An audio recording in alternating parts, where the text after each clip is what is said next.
micomunidad.com, tu comunidad cristiana en línea. Bienvenidos y te invitamos a ser parte de esta tu comunidad donde el dueño es el divino Hacedor, sostenido por el Cristo de la Gloria y supervisado constantemente por el Espíritu Santo. micomunidad.com, si Dios es tan bueno y amoroso, ¿por qué permite el mal? La Biblia describe a Dios como santo. Isaías capítulo 6 versículo 3, justo, Salmo capítulo 7 versículo 11, recto, Deuteronomio capítulo 32 versículo 4, y soberano, Daniel capítulo 4 versículos 17 al 25. Estos atributos nos dicen lo siguiente acerca de Dios.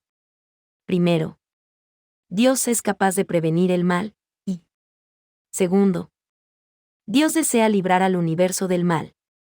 Entonces, si ambos son ciertos, ¿por qué Dios permite el mal?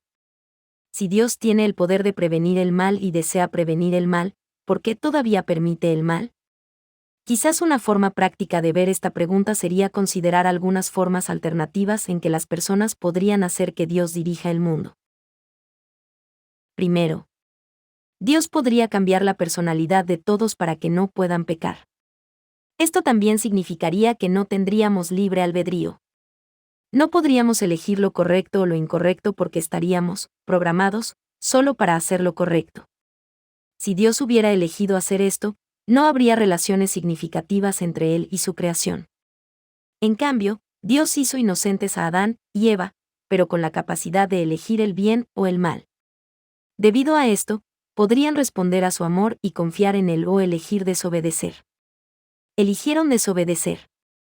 Debido a que vivimos en un mundo real donde podemos elegir nuestras acciones, pero no sus consecuencias, su pecado afectó a quienes vinieron después de ellos, nosotros.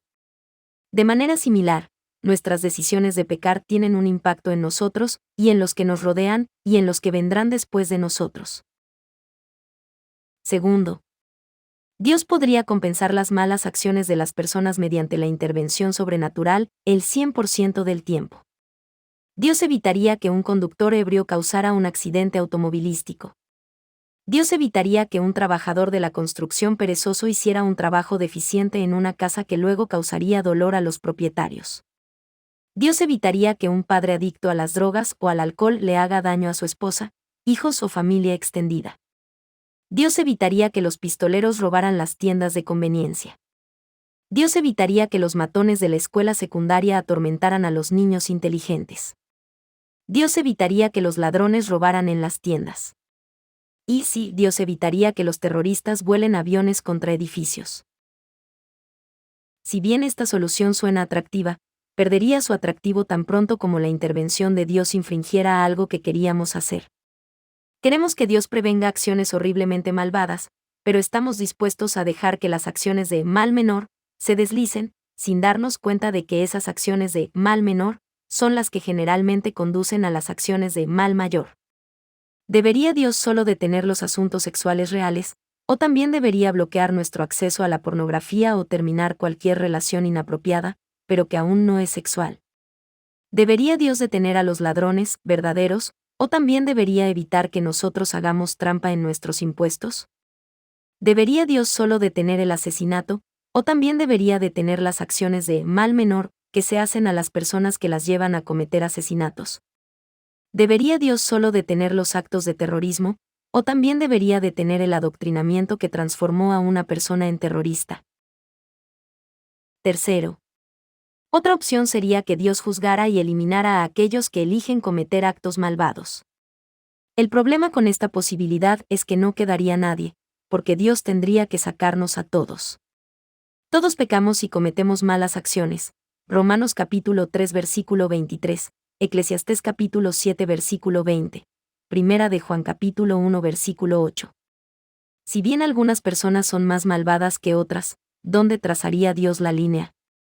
En última instancia, todo mal daña a los demás. En lugar de estas opciones, Dios ha elegido crear un mundo real, en el que las decisiones reales tienen consecuencias reales. En este mundo real nuestro, nuestras acciones afectan a los demás.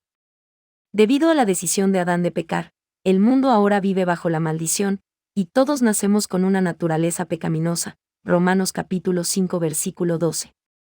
Un día llegará el momento en que Dios juzgará el pecado en este mundo, y hará todas las cosas nuevas, pero deliberadamente se está demorando para dar más tiempo a las personas para que se arrepientan y no tenga que condenarlas. Segunda de Pedro capítulo 3 versículo 9. Hasta entonces, Él está preocupado por el mal. Cuando creó las leyes del Antiguo Testamento, el objetivo era desalentar y castigar el mal. Él juzga a naciones y gobernantes que ignoran la justicia y persiguen el mal. Asimismo, en el Nuevo Testamento, Dios declara que es responsabilidad del gobierno proveer justicia para proteger a los inocentes del mal, Romanos 13. También promete graves consecuencias para quienes cometan actos malvados, especialmente contra los inocentes, Marcos capítulo 9 versículos 36 al 42. En resumen, vivimos en un mundo real donde nuestras acciones buenas y malas tienen consecuencias directas e indirectas sobre nosotros y quienes nos rodean. El deseo de Dios es que por nuestro bien lo obedezcamos para que nos vaya bien, Deuteronomio capítulo 5 versículo 29. En cambio, lo que sucede es que elegimos nuestro propio camino, y luego culpamos a Dios por no hacer nada al respecto. Tal es el corazón del hombre pecador. Pero Jesús vino a cambiar el corazón de los hombres mediante el poder del Espíritu Santo, y lo hace por aquellos que se apartarán del mal, y lo invocarán para que los salve de su pecado y sus consecuencias. Segunda de Corintios capítulo 5 versículo 17. Dios previene y refrena algunos actos de maldad. Este mundo sería mucho peor si Dios no refrenara el mal. Al mismo tiempo, Dios nos ha dado la capacidad de elegir el bien y el mal, y cuando elegimos el mal, nos permite a nosotros y a los que nos rodean sufrir las consecuencias del mal. En lugar de culpar a Dios y cuestionarle porque no previene todo mal, deberíamos ocuparnos de proclamar la cura del mal y sus consecuencias, Jesucristo. Gracias por visitar micomunidad.com. Si te gustó esta información y fue de tu agrado, no olvides de compartirla y presionar like. Dios bendiga.